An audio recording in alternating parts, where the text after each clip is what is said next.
Wow, what an inspiring and enriching presentation.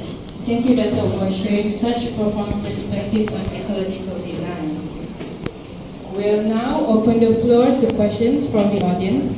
So if you don't mind, please create a line over here. On this side, if you have anything to ask.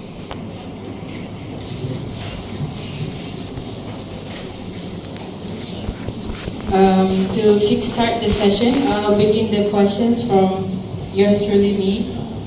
My question is, in your experience, what are the biggest misconceptions people have about green architecture?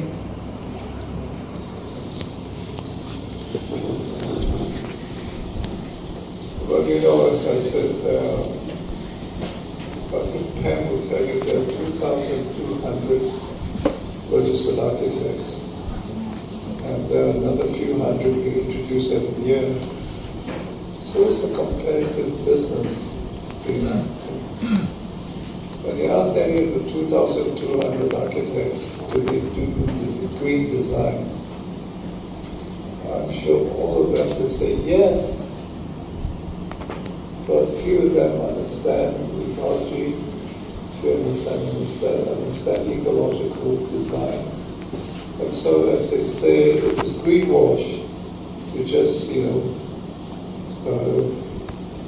fake green design. There's a very famous American Chinese architect called Yeang. And Yeang got the RIB gold medal. And so I thought, maybe I should buy him lunch. So organized a lunch for Yeang and his wife at a fancy Chinese restaurant called Princess Garden in north of Audley Street, north of Grosvenor Square. And so there's Yeang, his wife, me and a few other architects. And his wife came up to me and whispered in my ear, "He's nearly 90 years old." I said, "Gosh." Anyway, we were talking to Yeang, and I said, "I hear you from Shanghai. Do you speak Shanghainese?" I said, "No, I'm from Suzhou. I'm Cantonese, and I speak Cantonese." So then eventually the conversation went to architecture. And I said, "I'm a great admirer of your architecture, Mr. Pei." And he says to me, "Ken, what's the architecture that you do?" So to answer your question, I said, "I do green architecture." But this generation don't know what green architecture is. So he asked me, "Ken, what's the green architecture?" Now I've just presented you in the last 40 minutes what green architecture is. But how can I explain to Mr. Pei in a few minutes over lunch what green architecture is? So Mr. Pei, green architecture is 2 coats of green paint.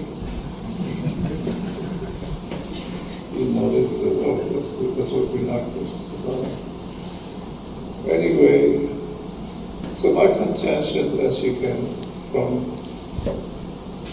my presentation today, that green architecture is a lot more complex than what it is, but your schools don't teach it. And that is the biggest problem that I have.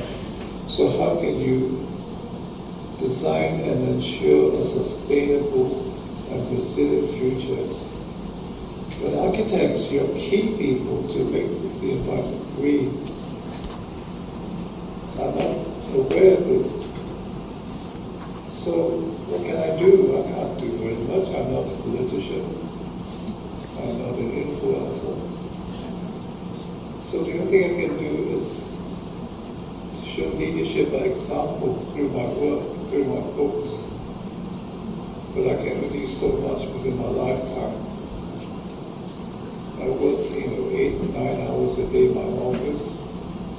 I go home, I'm doing research, I'm writing my latest book on ecology design.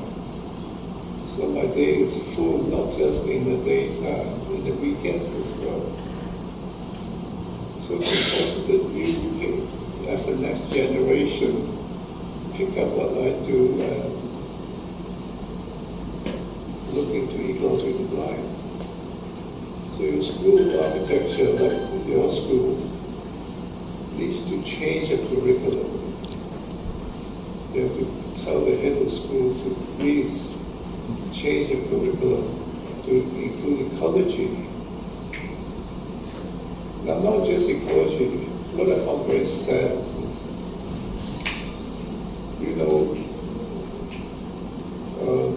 the law of averages applies throughout the whole world to everything. There's a law called Pareto's law, called 20% law. I don't know whether you know this law. An Italian economist called Vito Pareto will discover a law that 20% gets 80%. All right. So if there are 2,200 architects in Malaysia, 20% means 400 plus gets 80% of the work. Think about it. So the balance of 80% of architects are scrambling to get the balance of 20%. So architecture is a very competitive business. So my first point is that not only should you learn ecology, you should learn how to do business. Because if you don't learn how to do business, you'll be cheated, you'll be manipulated by businessmen. So I started business architecture in 1977, long before you were born. And I found at that time that the market share, 70%, was controlled by about 4 major architect firms. BEP, Kumpulan Architect, Team 3, and MAA. They got 70% of the market share. So here's a little guy, Yeang from Penang in Kuala Lumpur. How can he compete? So I did some research and I found that all these big firms, all the principals, Kington Lu of BEP, Ishama Bakri of Kumpulan Architect, Dato Baharudin of Team 3, Yeang from MAA, they all, even though they didn't learn how to do business of architecture, they did their business of architecture intuitively. Because they didn't know how to do it, so they did intuitively. So when something goes wrong, they think back, back a few years back, that's what we did. So we should do it again.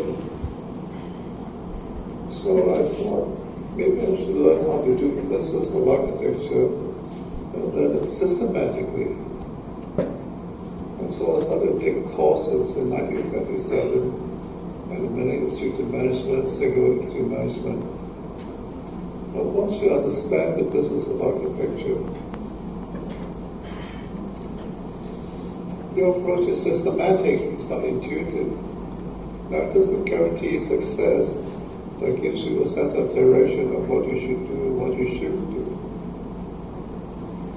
So that's how I competed back in 1977. At that time, we did renovations for Bank Putra. At that time, CIMB Bank was called Bank Putra. We did renovations of 50,000, 100,000. We did a small factory in Terengganu and a Bank Putra training school in Shala. Could be more than 8 million. But once I implemented marketing, we suddenly went to a $35 million project. And so that's why learning business is very important. And I recommend schools of architecture to teach their final year students, give them courses on the business of architecture. Then it changes your perception, because as I said, it's very sad when I look at schools of architecture, I see brilliant students which are incredibly talented. They're talented, they're leaders in schools of architecture.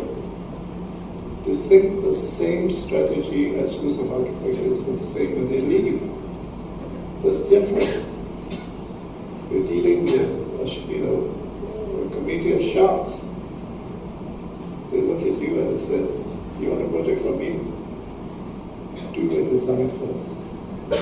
So do a design says, "Thank you very much." You go to another architect, "Give me a design first." You collect all your ideas.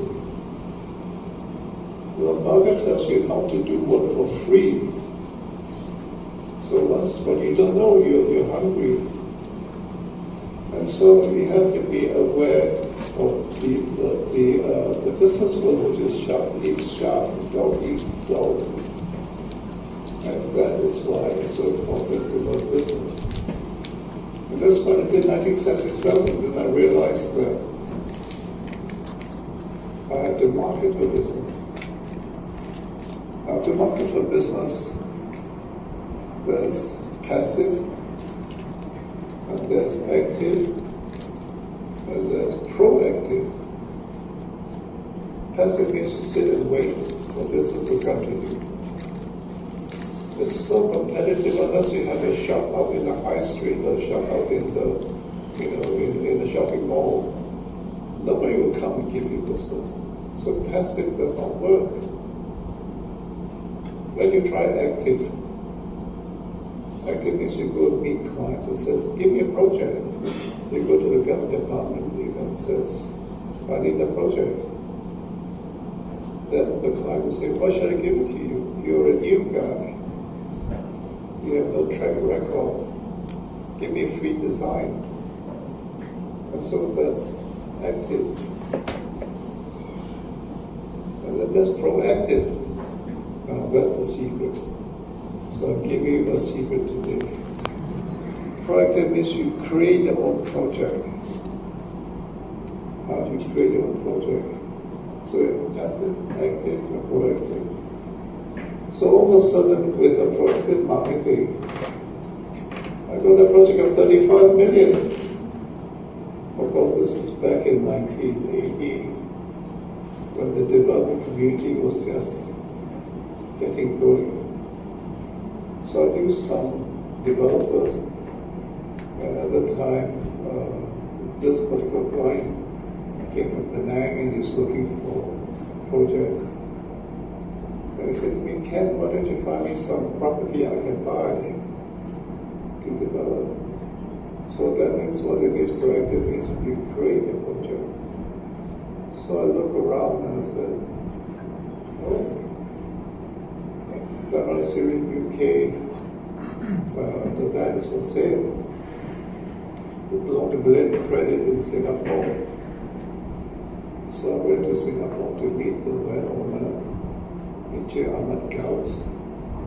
I said, "Encik Ahmad, is the land for sale?" He says, "Yes." "Is it approved?" "Yes." "How much do you want to sell it for?" "So much." I said, "Can I trade? Can I find you a purchaser?"